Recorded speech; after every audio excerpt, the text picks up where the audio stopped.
Sunday, January 23, 2011, and today I'm walking down in Hampshire, doing the approximately 11.5 miles between Whitchurch and Andover. Once again, this walk is weather influenced. This seems to be the A, better day for weather, and B, the better area today.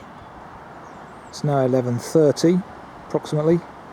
11.5 miles should be done by about, I'm hoping to get the 4:45 train back.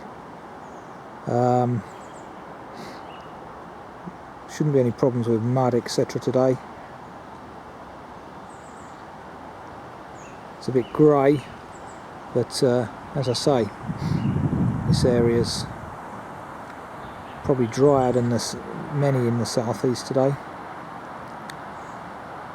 So that's book 1, walk 48, Whitchurch to Andover. Information board just outside the station telling us about the Mill Trail, a circular walk of up to 7 miles around Whitchurch.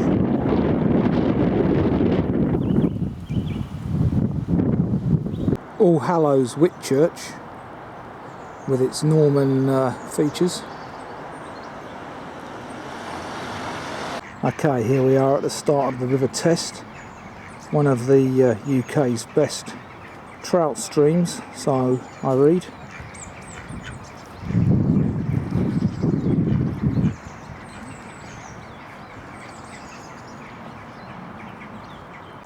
The walk will be following this river, the River Test, for much of the day into Andover.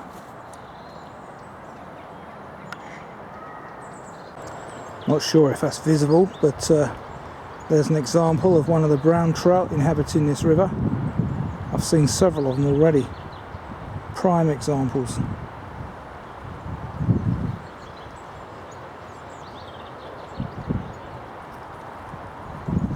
Fulling Mill.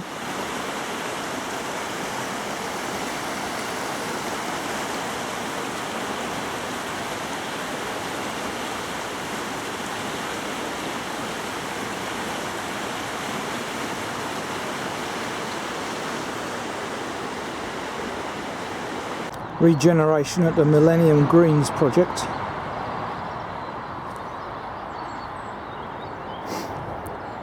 Returning this area back to its meadowland state.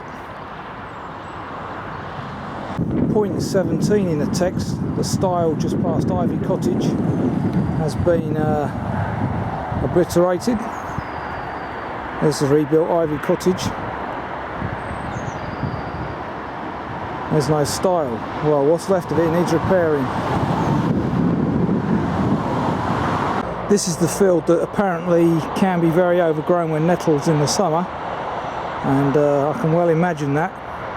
There is a clear path here though, so yeah, I don't think it should be too bad. There's another interesting breed of sheep.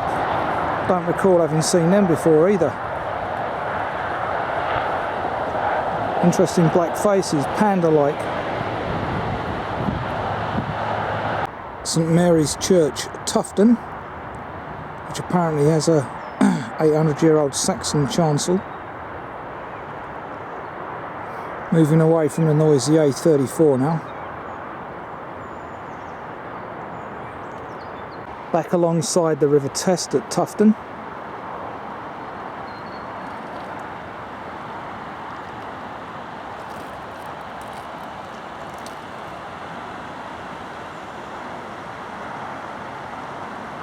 And already the use of thatch, which is a common feature of roofing around this area, is evident. Point 26 in the text. I'm now walking next to the old dismantled railway line, and up ahead there's even 2 old carriages. Guards vans they look like, up on the bridge. So I presume they're on a bit of old track.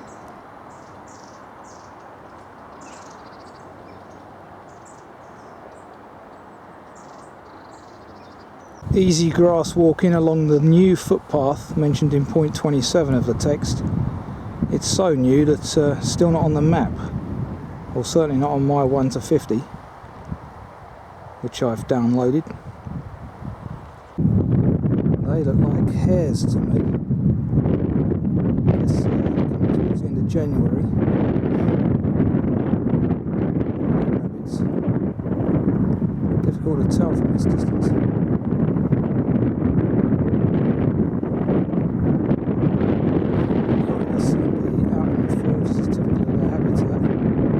Boxing. Although this isn't on the map, it is well signposted.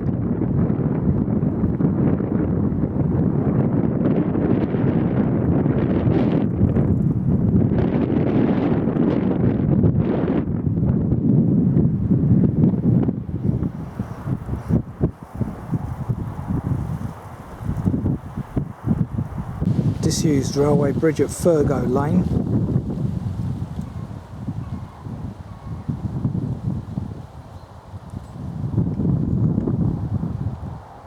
View of Britwell Priors mentioned in the text.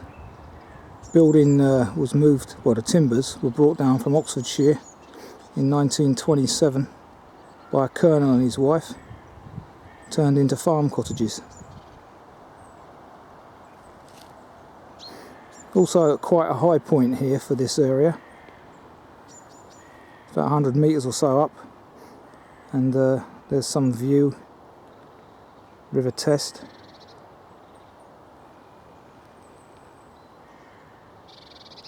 From another angle, lots of long-tailed tits around here, I notice. Wind's picking up, still dry though.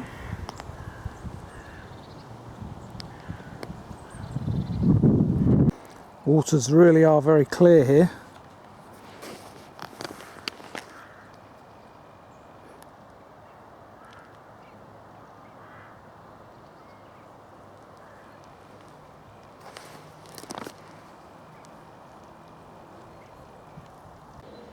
Easy road walking, point 38 in the text.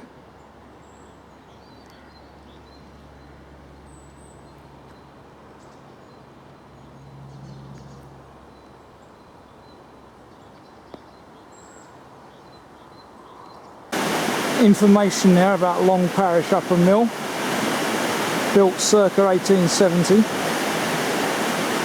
Good old Victorians again.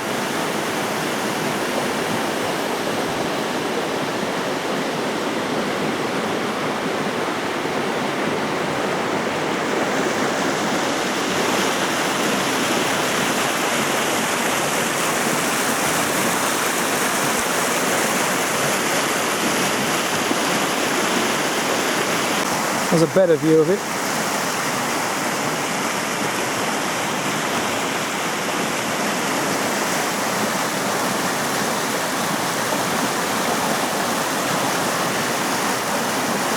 Longparish House, bulrushes, and a boardwalk.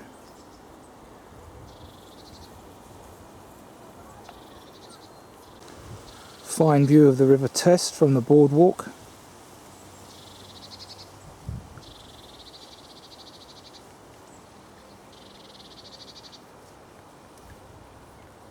Black sheep in a slightly different environment to that which I saw them the other week, i.e. the snow.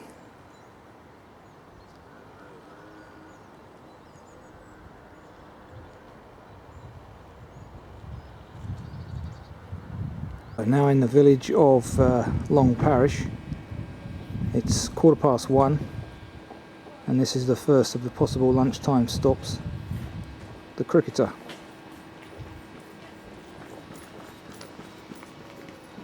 Many thatched cottages about, as described in the text. Yep, still closed on Mondays.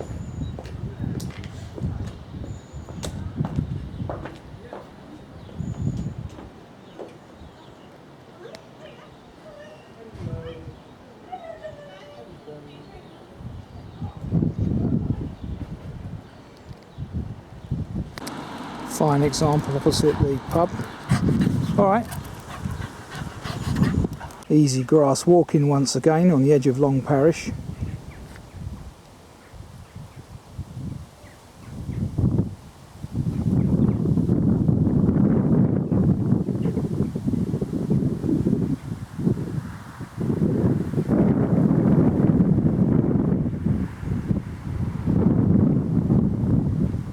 Second of the lunchtime options, the ploughing, which in my opinion looks a better option.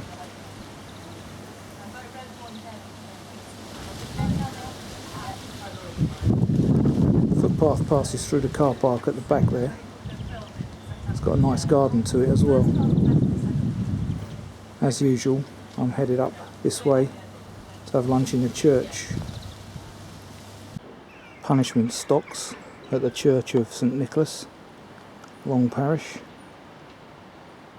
which is where I'm about to eat.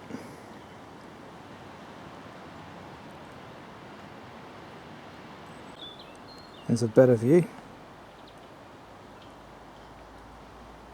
Looks like that might be my dining area up there. Good.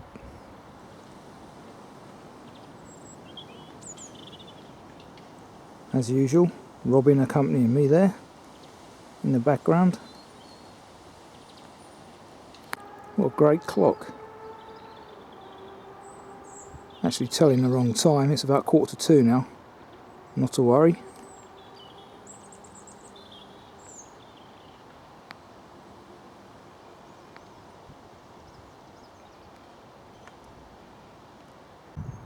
So, today's dining area. And it looks like we've got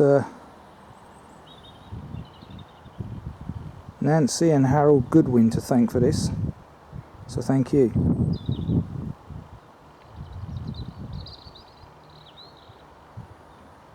And just in the background there, my first snowdrops of the year.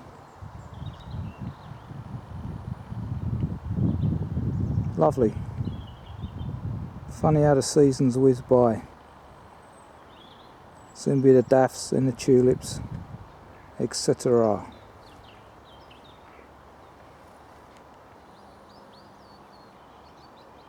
Presumably the return journey is going to be through that gate.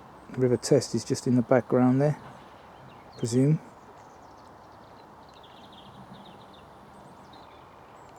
The church from another angle. Thatched house and barn next to it.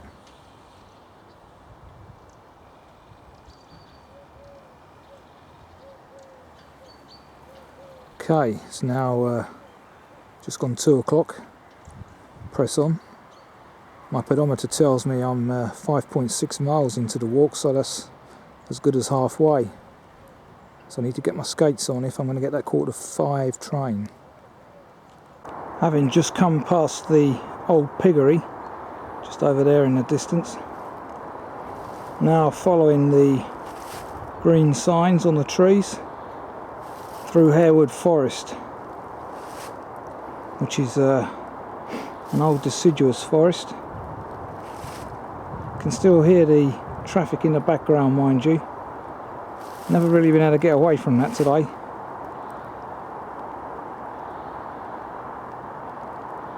Well, here we go. Prison sheds for pigs, I'd say. Bit of a smell here. And I can hear something sniffling under that door. Poor thing.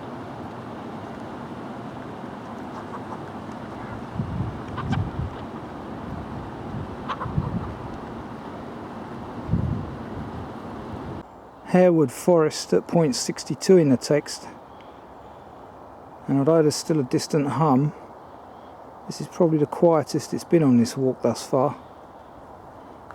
Somebody did comment on the rather industrialised feel to this walk. Wouldn't quite agree with that, but it's not particularly quiet. Point 64 in the text. Take the right past that drum and not the left, as in older editions of the book. We'll soon be crossing the busy A303 again, which, as I say, is never far from earshot. Point 65 in the text, just turning left, but on my right, paintball park over there, or paintball area, whatever you want to call it.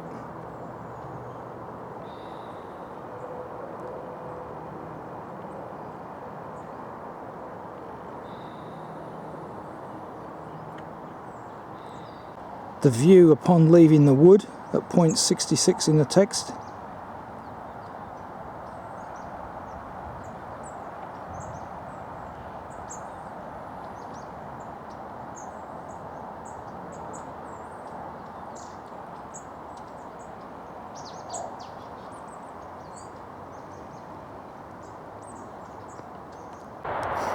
Couple of small deer there come out of the hedgerow.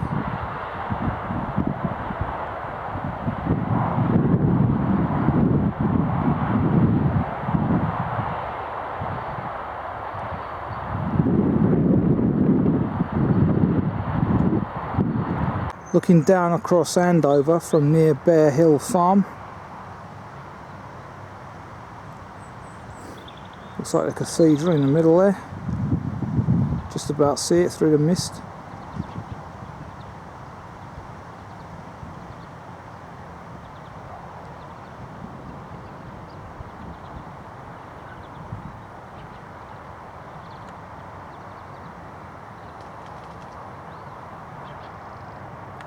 A little bit confusing around this farm on the instructions. Hopefully I've read it right and the exit's just down there, I'm hoping.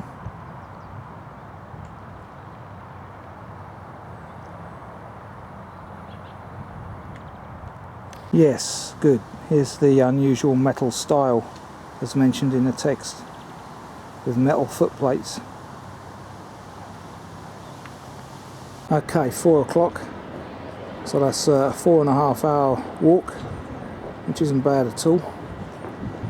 The copper kettle is closed on Sundays, so that's a no-goer, but for those that so wish, there's a Nero over there.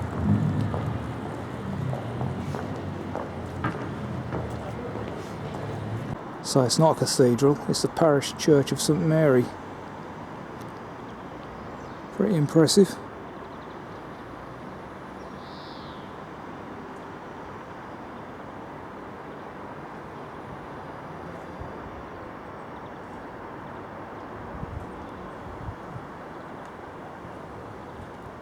So it's now 4:30, quickly getting dark, but evenings are pleasantly longer already, and I'm back at Andover. That was a so-so walk, not one of the best I've done, but another one done anyway. As people said in the feedback, a little bit too civilised for my liking, and yeah, not too muddy, as the text described as well. Not bad.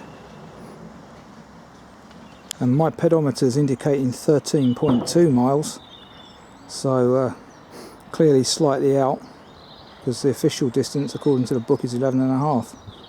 Anyway, book 1, walk 48, Whitchurch to Andover, complete.